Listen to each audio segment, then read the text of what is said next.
Hello, hello, ladies and gentlemen. This is your girl Mitzi, and this is Mitzi. Let's think about it. Today we are thinking about moving forward. Can we do it? Are you able to do it? Why should we think about this? All these great questions. I have Tricia here who's going to help us really think about moving forward in a whole new way, just so that we could keep on thinking about it, because that's the point. So thank you so much, Tricia, for coming on to my show and sharing your time and your perspective. I am truly excited to pick your brain on this topic. So let's just dive right in. When you hear those words, moving forward, what does that make you think about? It's really if I'm stuck or if I feel like I'm losing momentum or not motivated, I just make it taking some action. And Mm. really, it doesn't even have to be forward sometimes. It can be sideways. Or even like, and it is moving forward to actually take a step back and reassess, right? So taking some action to, either get yourself unstuck or think of a new idea or a new project or the next right step or just taking a walk even. I feel like sometimes moves you forward to wherever you want to go, right? Oh yeah, absolutely. And people don't even think about it like that in the sense of moving to the back, moving from side to side. We think of it as just running, you know what I mean, or sprinting or just moving forward. But we don't actually consider the fact that sometimes taking a step back is still moving forward. Sometimes just taking a step to the left or to the right is still moving in a direction that's still positive for whatever that's going on in your life, or just pausing and just breathing, you know what I mean? Taking a walk, like you suggested, just all of those great key points of just that all includes about just moving, you know what I mean? Moving in a direction that people don't even realize or would even consider, because we have this mindset of moving has to be positive, or moving has to be in a way that we are hustling, you know what I mean? But we don't take it as a sense of moving can be resting. Moving can just be catching your breath and just realizing like this is okay too. So for you, when did you realize that you had to move forward in a maybe an unorthodox way? Yeah, I think there's been so many examples in my life that, just taking a step, no matter what it was. My college got thrown off course and I had to reassess because everything didn't look the same as it was. And I realized that was okay. Like it was going to be okay. Like the world wasn't going to fall apart. I was still going to be able to achieve a lot of the things that I wanted to, but it just might look a little different than, the perfect picture I had in my head. So yeah, and with finding a job, with finishing my college degree, with, so many things. I remember I've just published my first book and I was talking to another author and I was a little frustrated by my sales. And she said, you know what? This is a marathon. This is not a sprint. And I started kind of applying that to like a lot of things, like just giving myself the grace to like, okay, take one action and see what happens. Take another action, see what happens. And just, keep doing the next right thing, even for lack of a better term. And sometimes that next right thing can be, like you said, resting, taking a step back, reassessing, being creative, talking to other people.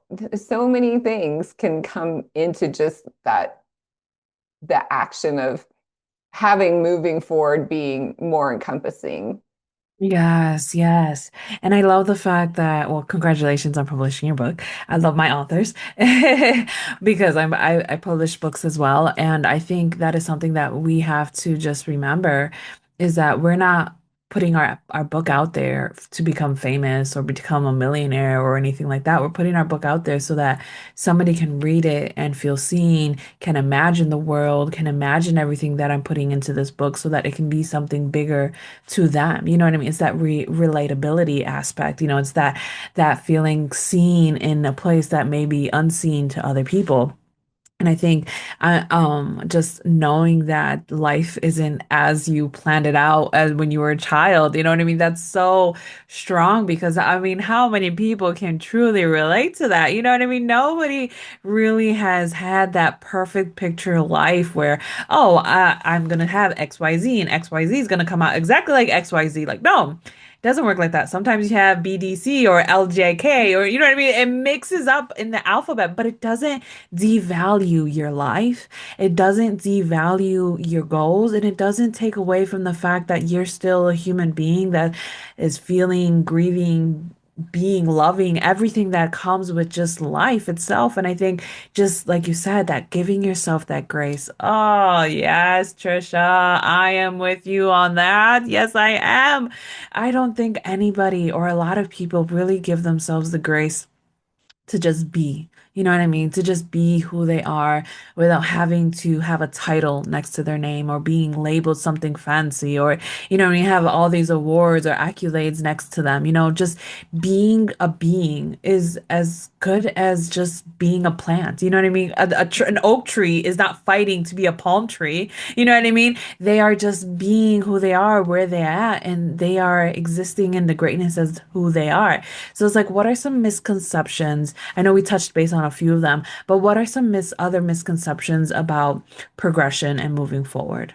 Yeah, I grew up in a very like structured environment Mm, and in a very like I guess for lack of a better term, success-based environment. So mm, anything I was in, I was told, okay, well, what is your next goal? What is your goal here? What do you want to achieve? And once I got to that little goal, like I achieved that goal, then I was asked, okay, well, what's the next thing? So I really had the mindset that I wasn't really valued unless I was achieving some, certificate or some milestone and that was how I progressed through life. That's how I saw it. And mm, I see myself as a late bloomer because it wasn't 20 until I was like, wait, like mm. is this really what I want? I mean, this little picture, and do I really need to make things better each and every time? Like, I got a 98, that could be good enough, you know? Like, Yeah. so I finally got to the point where I was like, this is really not making me happy. Just like setting the next goal and working for the next goal and just keeping on this little treadmill. I think I was a little hamster in my little wheel and not really looking at the bigger picture of my life. And so, and it really wasn't until I, experienced this I became anorexic in college. And it really wasn't until I really stepped back and looked and said, oh, wow, I really do not need to be this little perfect person on this little hamster wheel here. And Yeah. can I look and reassess and see what else is out there to fulfill my life other than just like looking for this next goal. Yes. Oh, how I love how you said that because you are not alone. You are not alone, Trisha. There are so many people out there that constantly feel to validate themselves by their accomplishments, to validate their worth by their next goal and their next whatever that's on their list, but never embracing that moment of I did it or I finally got that 90 or I finally got this award. I maybe did not get first place, but second place is still something, it's still recognizable.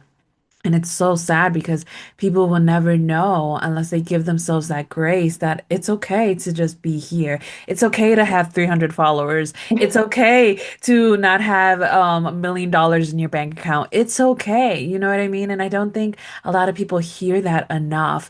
So I think it's beautiful that you're sharing that part of you, especially about how you were anorexic in college and how you felt like you had to be this itty bitty person to be this perfect ideal woman.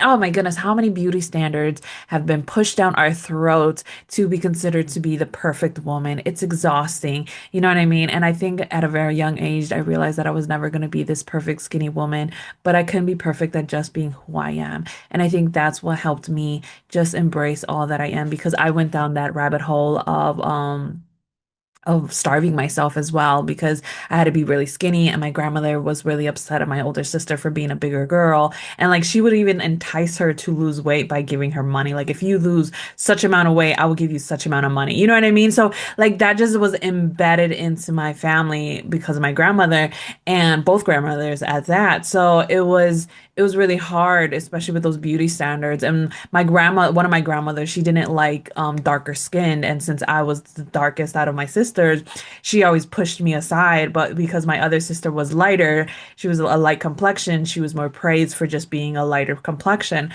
So It truly is a hinder to always try to look on the outside of you to have that validation. It's when you start looking on the inside where you realize I'm okay. You know what I mean? I am okay with just being me. And I think that's the hardest thing is just accepting yourself as who you are because in the back of your mind you have those old sayings, those old narratives in there, just like, are you sure that you don't want to starve? You know, are you sure that you don't want to look this way? Are you sure you should dress? You know what I mean? Those things are always right there. So how do you keep yourself motivated to just being you? Yeah, and I guess I've embraced this ideology where like almost everything we do, I call magic. So like any talent, I don't even like to call them talent. I like to call them special traits because I love it. everybody has different traits, talents, different things they're good at and different things they love to do. And I call all of those magic because to me, like you're creating something that wasn't there before, whether it's being kind to a person or whether your superhuman strength is just that you're really good at motivating other people or that you're really good at keeping in touch with other people or you're really good at, drawing or, whatever brings you happiness and passion. And that is something you can contribute to the world. And that is just valuable in and of itself. It doesn't have to be, okay, you know, I produced this amazing song that 10 million people loved and downloaded. It can be, I just sang a song for my mom today and made her happy, or my grandmother, or, I helped the lady down the street, or, any of those little gifts that we have that are just, I think of as magic. So every time I like think of something that I'm like, maybe not so good at, I'm like, wait, let's reassess over here. You may not be wonderful at that, but let's look at what we are wonderful at. I love the word reassess. I think that is something that a lot of people need to add into their vocabulary because reassessing is so powerful because it really brings you back to who you are as a human being because people don't take that into consideration just having that gift of encouragement. You know how hard it is to encourage people sometimes and then for you to just be able to encourage other people, that is magic like you said, or just keeping up with people. That's really hard to do for some people. And the fact that you're able to keep up with all these people on your contact list, I mean, that's amazing, you know. And I love the fact that you call it those little pieces of magic because it is magical because it makes us who we are. You know what I mean? It gives us that memory, that core memory where I will always see you as whatever, you know what I mean? I will always hold a special place in my heart because of who you are. And I think those little moments shouldn't be revered as in importance because it still holds so much value. And I just wish people can just see the value in the unvalued. If that's the right way to say it, you know what I mean? Is most definitely see the value in the unvalued. So do you think limiting beliefs also take a toll on moving forward? I was going to say yes. A lot of times we can't see ourselves. Like we can't see that. And maybe I guess the word I'm searching for is honestly, sort of. You can't see yourself as because you have one view of yourself. And maybe that view is so ingrained, you don't see yourself as like all these different parts of yourself. Whereas somebody looking at you may say, oh, yeah, so and so is great at XYZ. And that so and so may not even be thinking that in their life. That's even one of their superpowers, right? So I Exactly. think we do get kind of like narrow focused and only see ourselves one way and not like broaden. Like there are so many different parts of ourselves, whether it's like emotional, whether it's, creative, whether it's, you love science, whether so, there's so many different parts of ourselves that we can tap into too, and we don't see them maybe in some way looking at us, may be able to see them better than we can. Yeah, I think that's really valid because people don't realize like what we have is good enough. And I was speaking to somebody how he was like, I didn't have obvious gifts, you know what I mean? I wasn't a singer, I wasn't built right, I'm a shorty, you know what I mean? Like all these things that may diminish us of who we are, but it can still be our superpower. Like you said, it can still be a part of us that can be useful in one way or another. You know what I mean? Like we have to truly take all that we are, despite what we only focus on, and really value all that we are, because we are here for a reason. Maybe we don't know the reason yet, but there's some type of reason or purpose that we're here, and why not just step into the unknown and really figure it out? Because yeah, singing is obvious, acting is obvious, you know what I mean? All those nice things, but in reality, just having that empathy is magical. Knowing math is magical. Knowing science and having a great memory is still valuable, you know. And I think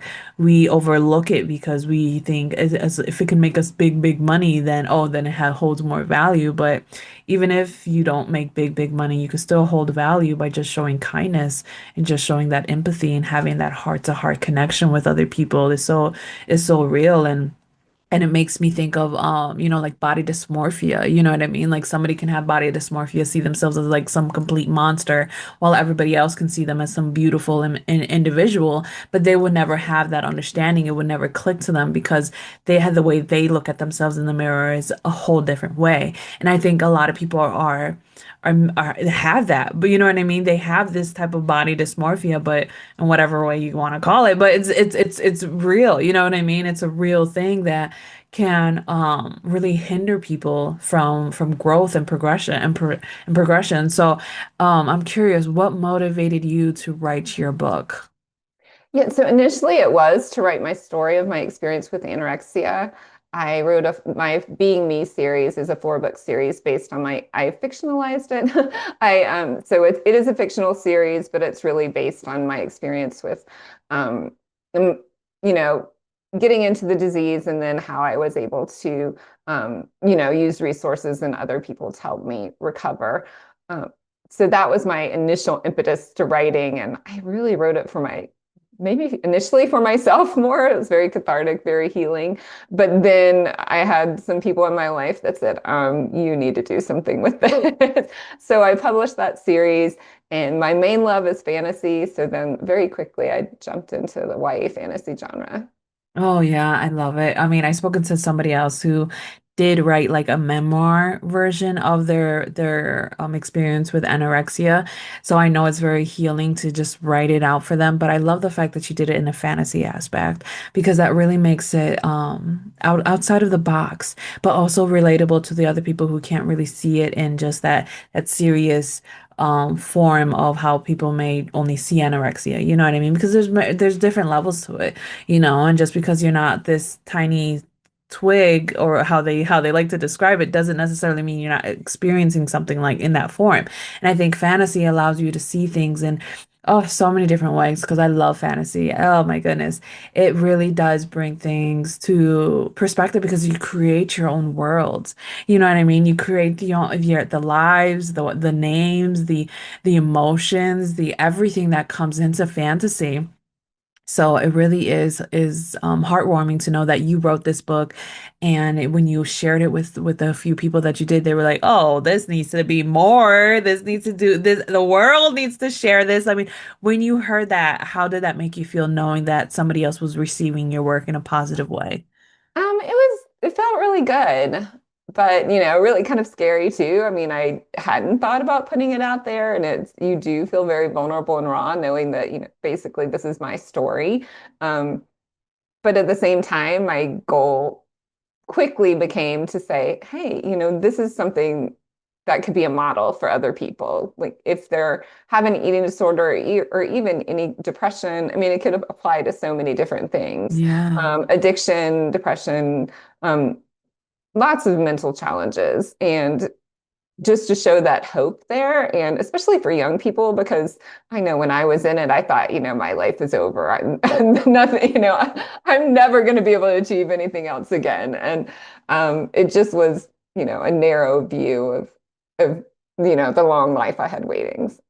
Yeah, And to that's be clear, that my story of overcoming anorexia is not a fantasy. It's not set in a fantasy world. I wrote Oh, fantasy after that story, just to be oh, clear. Yeah. okay. Thank Yeah. you. Thank you for that clarity because I Yeah. think, yeah, I mixed it up and I added it all together. So I apologize. But That's okay. I think that is true. That people don't realize that when you write a story, it is very vulnerable. You know what I mean? It's like your baby. It's a part of your heart. It's a part of your soul. You know what I mean? It's your experiences. It's everything that you perceived, believed, heard, seen, experienced all in in one book or multiple books at that. But it allows people to judge without knowing, you know what I mean? And it allows people to see you without actually knowing anybody else's side of the story. So it is kind of scary, but it also is very empowering because that's your truth. You know what I mean? That's a part of your truth that you hold on to that you know is what made you who you are today. And it nothing can take that away from you. And also why would you want to take that away from you now when it has molded you to be the woman that you are, you know? And I think that's the beauty of writing is that you can share a part of you and have that vulnerability aspect, but you also have that empowerment aspect as well. And when other people see it and hear it and read it and experience it with you, it's also empowering because now it creates unity. You know what I mean? And it also immortalizes you. You know what I mean? That's one thing I always say to all of my authors is that once you write a book and you publish it out, you become immortalized. You know what I mean? Like you will live on forever because somebody will pick up this book long gone before you're done and it would provide them hope. It would provide them a sense of understanding like this person been through something that I'm going through right now years before I did. So if she was able to make it, so can I. You know what I mean? And it's so empowering. So I thank you for writing your story, writing your truth in all that you are. And so if you can provide any type of keen hope to anybody out there that's thinking about writing their truth, what would you share to them?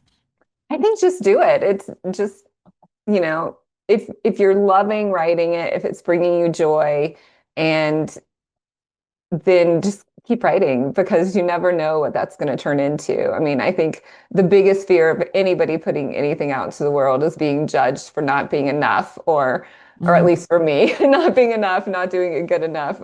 And you kind of just have to set those aside and just embrace that gift that you have for that storytelling, or that you have for the story that you have, which is a gift in and of itself.